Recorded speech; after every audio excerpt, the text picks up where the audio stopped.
dashboard we will be viewing is like it will be a fixed default one. Accordingly, in this dashboard, you will be able to see either like EPS count or the but what happens is like if you organization is the dashboard, only the admin has to from the dashboard we will be viewing is like it will be a fixed default one.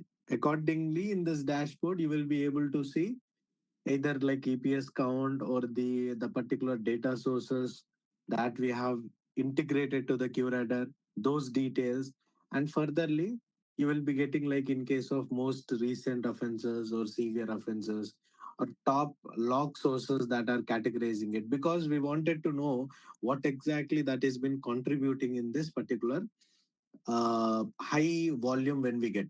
For example, today if you see today we have a top source here. These are like source IP addresses. When a top source comes into the place, for example, from 7 days or 10 days or 1 month of time period, you have set a dashboard.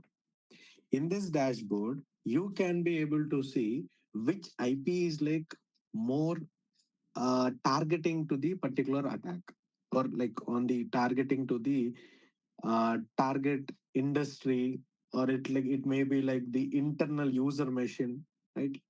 So you can be able to see which IP is like more targeting and which are them like which we got like offenses from that IP. Now, for example, if you see from this